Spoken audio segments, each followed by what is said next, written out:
American infantry moved through the streets expecting surrender. White flags had appeared across Western Germany for weeks. Instead, they found German civilians hanging from lampposts. Men, women, teenagers. Cardboard signs were tied to their necks. I was a coward. I betrayed the Führer. This was not the work of the SS at the front. It was ordered by the city's Nazi leadership, meant as a warning. When word reached U.S. command, the response would become one of the most misunderstood episodes of the final weeks of World War II. Some later claimed General George S. Patton broke the rules. Others said he ordered a city erased. But the truth is more precise and far more unsettling. What happened next was not rage, it was doctrine, and it ended with Aschaffenburg nearly destroyed, stone by stone. By late March 1945, Nazi Germany was collapsing. The Rhine had been crossed. Frankfurt had fallen. Resistance west of the main river was fragmenting. Yet Aschaffenburg did not surrender. The medieval Bavarian city sat on the main river, anchored by Schloss Johannisberg, a massive red sandstone Renaissance castle overlooking the town. Inside Aschaffenburg, Nazi Party officials declared the city a fortress, Festung, despite having no strategic value left. The man enforcing that decision was Emil Lamp, the local Nazi Kreisleiter. He was not a general, not a frontline commander, but a political enforcer. Lamp ordered civilians accused of defeatism publicly hanged. Their bodies were left on display to force compliance. When soldiers of the 45th Infantry Division entered the outskirts, they realized something was wrong. No surrender parties, no white flags, only silence and bodies. This was not conventional resistance, it was coercion. And under the laws of war, hanging civilians was a war crime. Inside Aschaffenburg, command of the defense fell to a Wehrmacht major, tasked with holding the city to the last. He fortified Schloss Johannisberg, turning the castle into a strong point. Volkssturm units, old men and teenage boys, were pressed into service. Women were used as messengers, spotters, and supply runners. American patrols soon realized something disturbing. German civilians were being pushed forward into combat zones, intentionally blurring the line between fighter and non-combatant. This created deadly confusion. U.S. soldiers were ambushed from basements and rubble, sometimes by people who only hours earlier had been civilians. The city had become a trap, not because of military brilliance, but because surrender had been made punishable by death. At this point, the Americans still attempted containment. They did not immediately level the city. That decision came later. Contrary to later myths, George S. Patton was not personally commanding the assault on Aschaffenburg. The city fell under 15 Corps of the U.S. 7th Army, commanded by General Alexander Patch, with field decisions executed by division and regimental commanders. But the doctrine guiding them was one Patton openly supported, and one used across all Allied armies. A fortified city that refuses surrender may be reduced by artillery. This was not a breakdown of rules. It was the rule. When reports of the hangings reached American headquarters, the calculus changed. No negotiations, no piecemeal assaults. The order was given: use heavy artillery, end resistance quickly, minimize American casualties. Soon, batteries of 155 mm M1 Long Tom howitzers were positioned. Not 1,500 mm, 155 mm. Precision by the standards of 1945, but devastating to stone, timber, and human resolve. Aschaffenburg's fate was sealed. But the final act, the castle, the major, and the surrender was still to come. The decision to employ heavy artillery was not impulsive. It followed a pattern already used in Aachen, Brest, and Metz. Forward observers from the 45th Infantry Division marked firing coordinates methodically: church towers, factory blocks, castle approaches.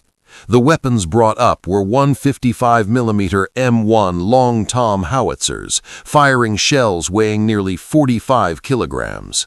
Their purpose was not terror, it was structural collapse. The opening salvos targeted known defensive positions, not residential blocks indiscriminately. But Aschaffenburg's medieval layout worked against it. Stone buildings channeled blast pressure through narrow streets, magnifying destruction. German defenders inside the city quickly realized something was different. This was no probing attack, this was reduction. Radio traffic intercepted by the Americans revealed confusion. Requests for permission to surrender went unanswered. Nazi political officers still controlled internal discipline. Inside the city, civilians fled cellars, only to find streets impassable. Escape routes were sealed by fire. The artillery did what infantry assaults could not. It removed choice.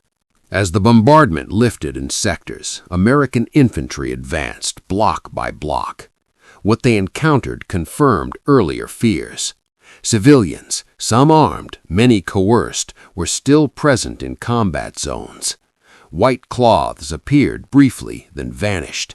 Several U.S. soldiers were killed approaching apparent surrender gestures. This hardened American tactics immediately. From this point forward, buildings were cleared by fire, not negotiation. Windows were suppressed, doorways avoided. Infantry followed armor whenever possible. This was not cruelty, it was adaptation. German resistance continued from basements and rubble piles, often disconnected from any coherent command.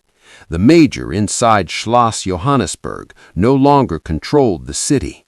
Yet the executions ordered earlier had achieved their effect. No organized civilian uprising against the defenders occurred. Aschaffenburg burned while Berlin remained silent. By nightfall, entire districts were flattened, not because of rage, but because surrender had been structurally prevented. By March 30, nearly all organized resistance outside Schloss Johannesburg had collapsed. The castle stood apart, thick sandstone walls, elevated position, commanding views of the river and town ruins.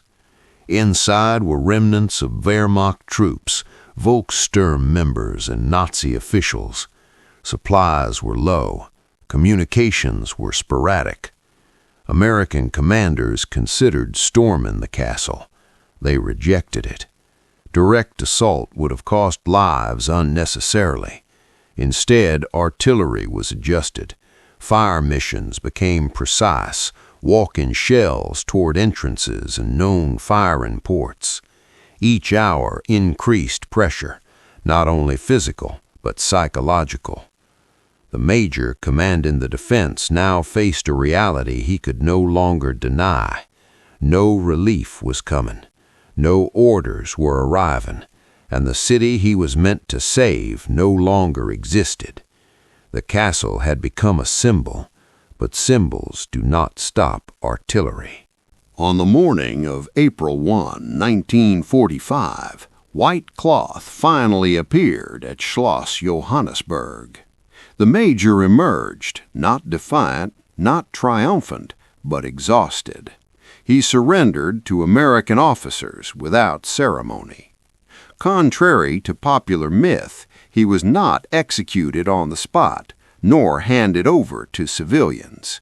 He was processed as a prisoner of war. The real reckoning came later.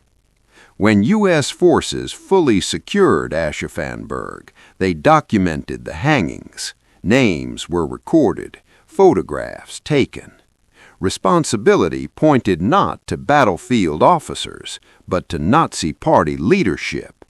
Emil Lamp, the man who ordered civilians executed, had fled days earlier.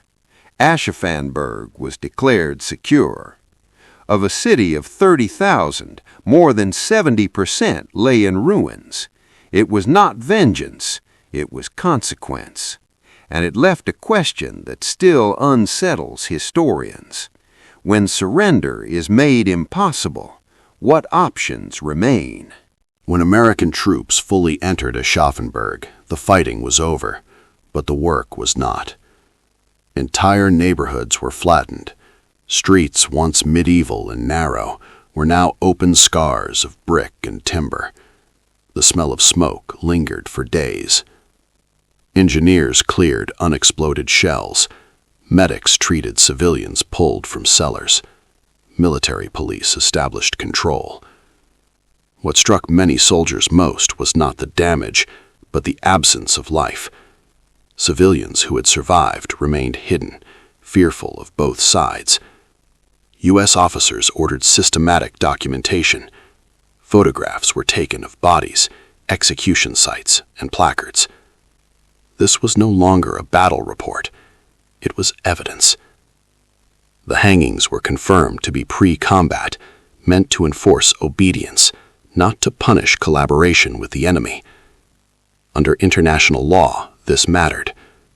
The destruction of Aschaffenburg would be judged in one context, the executions in another.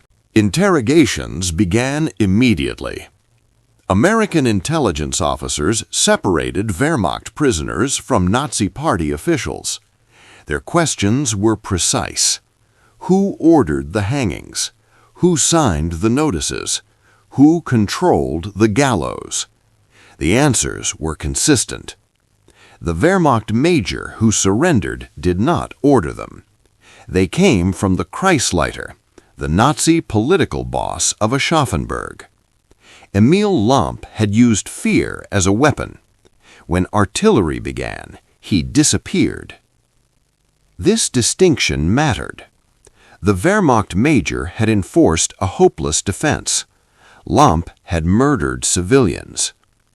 The Americans noted the difference. It is here that many modern retellings go wrong, merging guilt, simplifying responsibility, and assigning blame for effect rather than accuracy. In 1945, the U.S. Army was methodical. Justice, when it came, would be deliberate. In the weeks after the battle, reporters asked why Aschaffenburg had been so thoroughly destroyed. The answer lay in doctrine. The city declared a fortress, denying surrender, employing civilians in combat roles, and executing those who sought to capitulate, forfeited the protections that might have spared it. This was not unique to Patton's army. The same logic governed Allied actions in Aachen, Caen, and Monte Cassino. What made Aschaffenburg stand out was not brutality, but clarity. The choice was presented early: surrender or fight. The Nazi leadership removed surrender as an option. Once that happened, destruction became not revenge, but inevitability. This is the uncomfortable reality of industrial war. Although Patton did not command the assault directly, his reputation quickly attached itself to the event. He was already known, fairly or not, for ruthless efficiency. Patton himself later defended such actions in his writings, arguing that speed saved lives, even when it required overwhelming force. This has led to a persistent myth that Patton personally ordered Aschaffenburg erased. The records do not support that. What they show instead is something more troubling and more ordinary: a modern army applying its rules exactly as written. Patton's name survived because the outcome matched his philosophy. The decision itself belonged to the system. By mid-April 1945, Aschaffenburg was quiet. The castle still stood, damaged but intact. The town around it did not. Reconstruction would take decades. Visitors today see restored streets, rebuilt facades, and a castle carefully repaired. What they do not see easily is the line between choice and consequence, that ran through the city in 1945.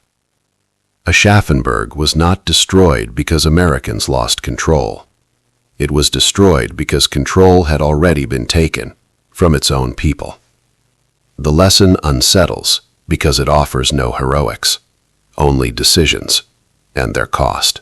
In the days following the capture of Aschaffenburg, American intelligence units searched for Emil Lampe, the city's Nazi Kreisleiter. Lampe had not died in the fighting. He had not surrendered with the castle garrison. He had vanished. Witnesses reported that he fled before the final artillery phase, abandoning the city he had condemned. This detail mattered. Lampe had demanded sacrifice from civilians while ensuring his own survival. Post-war German investigations later confirmed his role in authorizing the public executions. Orders were signed, names recorded. The hangings were not spontaneous acts of terror. They were planned. In the moral accounting of the war, this distinction separated battlefield decisions from criminal ones. The Wehrmacht major and surviving defenders were transported to temporary POW enclosures. Contrary to popular myth, there were no summary executions following the surrender at Schloss Johannesburg. The Americans followed established procedure: weapons confiscated, wounded treated, prisoners registered. This was not leniency, it was law. Even soldiers who had defended an indefensible position were entitled to POW status. For many Americans on the ground, this restraint was difficult. They had seen the bodies. They knew what had been done. Yet the distinction between justice and revenge was maintained. It was one of the few clear lines left in a collapsing Europe. As the war ended, questions arose. Could Aschaffenburg itself be considered a crime? The answer, in Allied legal reviews, was no. A city destroyed in combat after refusing surrender, however tragic, did not constitute a war crime. The executions did. This distinction is uncomfortable but essential. War crimes require intent against protected persons. Artillery fire against a fortified position, even one filled with tragedy, fell outside that definition. The Americans recorded this carefully, knowing history would judge the outcome. And history often confuses destruction with illegality. After Germany's surrender, Emil Lampe was eventually captured by German authorities. He did not face an Allied tribunal. He faced his own country. In 1948, during denazification proceedings, Lampe was convicted for his role in the executions. He was sentenced to prison. No dramatic end, no public spectacle, just accountability. Late, imperfect, but real. This detail rarely appears in popular retellings, which prefer simpler villains and faster conclusions. History is rarely so neat. Today, the official records of Aschaffenburg remain intact. They show civilians executed by Nazi authority, a city declared a fortress without military necessity, artillery employed according to Allied doctrine, surrender accepted once resistance ceased. They do not show a massacre ordered by Patton. They do not show rules abandoned. They show something less dramatic and more troubling, a system working exactly as designed in the final weeks of a collapsing regime. The destruction of Aschaffenburg was not an exception. It was the end of a process already set in motion. In the decades after the war, Aschaffenburg's story was often compressed into a single sentence. Patton destroyed a city. It was simple, it was dramatic, and it was incomplete. Complex chains of command, doctrine, and responsibility do not survive easily in popular memory. Names do. Patton's reputation absorbed the event because it fit an existing image of him: aggressive, uncompromising, absolute. But wars are not shaped by personality alone. They are shaped by systems. Aschaffenburg was not an aberration. It was the logical conclusion of choices made long before American artillery arrived. Veterans of the 45th Infantry Division rarely spoke of triumph when recalling Aschaffenburg.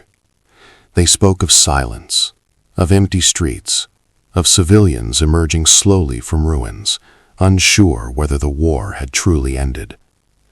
For many, the hanging bodies stayed longer in memory than the shell fire. These soldiers did not see themselves as conquerors. They saw themselves as witnesses to what happens when ideology removes mercy as an option. Their accounts were quiet, unembellished, and consistent. After the war, Aschaffenburg rebuilt carefully, not as a monument to victory, not as a warning, simply as a city determined to live. Schloss Johannesburg was restored stone by stone. Streets were mapped again along their medieval lines. Churches reopened. Today, visitors see beauty where devastation once stood. What remains unseen is the decision point, the moment when surrender became punishable by death. That moment sealed everything that followed. Aschaffenburg forces an uncomfortable distinction. Hanging civilians was a war crime. Destroying a fortified city that refused surrender was not. Both resulted in suffering. Only one violated the law. This is why historians resist moral shortcuts. To confuse the two is to misunderstand both justice and war. The Americans documented what they did. The Nazis tried to erase what they did. That difference mattered, then and now. By 1945, Allied doctrine was clear. Prolonged urban fighting favored the defender. Speed favored the attacker. Artillery saved infantry lives. As brutal as it appeared, the destruction of Aschaffenburg shortened the battle and reduced further casualties on both sides. This was not mercy, it was calculation. War, at this stage, allowed little else. Had surrender been allowed early, Aschaffenburg might have survived largely intact. Had civilians been protected, the battle might have ended sooner. But those choices were denied, not by Americans, but by the Nazi system itself. The destruction was not inevitable. It was chosen, and once chosen, it could not be undone. Aschaffenburg is remembered not because it was unique, but because it was typical. It shows how modern war functions when ideology overrides humanity. It shows how responsibility fragments and how blame later concentrates on a single name. And it shows how easily history can be simplified until truth is lost. Understanding this does not excuse destruction. It explains it. Aschaffenburg was not destroyed by anger. It was destroyed by refusal. Refusal to surrender. Refusal to protect civilians. Refusal to accept reality. When American guns fell silent, nothing was won, only ended. And that may be the clearest lesson of all. In war, the moment mercy is forbidden, destruction becomes policy. That was the true fate of Aschaffenburg. Subscribe to preserve real World War II history.